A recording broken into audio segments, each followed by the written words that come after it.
নির্বাচনের ঠিক আগের দিন সৈয়দপুর বিমানবন্দরে নগদ ৭৪ লাখ টাকা সহ ঠাকুরগাঁও জেলা জামায়াতের আমির বেলাল উদ্দিনকে আটক করেছে পুলিশ। গোপন সংবাদের ভিত্তিতে ঢাকা থেকে আসা একটি ফ্লাইটে তিনি সৈয়দপুর অবতরণ করলে তাকে হেফাজতে নেয় আইনশৃঙ্খলা রক্ষাকারী বাহিনী। এছাড়াও কুমিল্লা, শরীয়তপুর ও সিরাজগঞ্জ থেকে নগদ টাকা সহ আটক হয়েছেন জামায়াতের কয়েকজন নেতা। আরও জানাচ্ছেন লিওন আজাদ। সিসিটিভি ফুটেজে দেখা যায় সকাল ৯টা ২০ সৈয়দপুর বিমানবন্দরে অবস্থান করছেন ঠাকুরগাঁও জেলা জামায়াতের আমির বেলাল উদ্দিন। সঙ্গে রয়েছে দুটি ব্যাগ।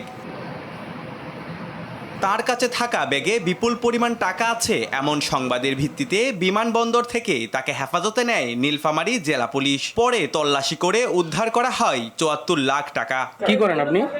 শিক্ষকতা। কত টাকা আছে এখানে আপনার লাগেছে? এখানে 50 প্লাস 50 প্লাস আছে। 50 প্লাস আছে, 50 লাখ।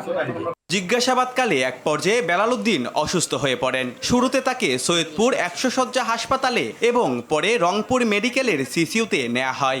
টাকা উদ্ধারের ঘটনায় আইনানু ব্যবস্থা প্রক্রিয়াধীন বলে জানিয়েছেন নীলফামারী জেলা পুলিশ সুপার জাহিদুল ইসলাম।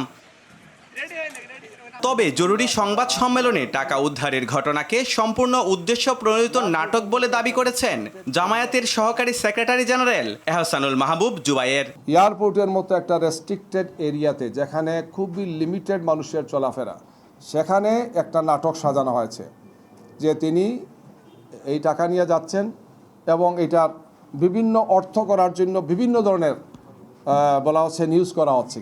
এদিকে শরীয়তপুরের নড়িয়ায় ভোট কেনার সময় ৭,২০,০০০ টাকা সহ ৩ জামায়াত কর্মীকে আটক করে পুলিশ। এ সময় গুলাম মোস্তফা নামে এক জামায়াত কর্মীকে ২ বছরের কারাদণ্ড দেয় জুডিশিয়াল ম্যাজিস্ট্রেট।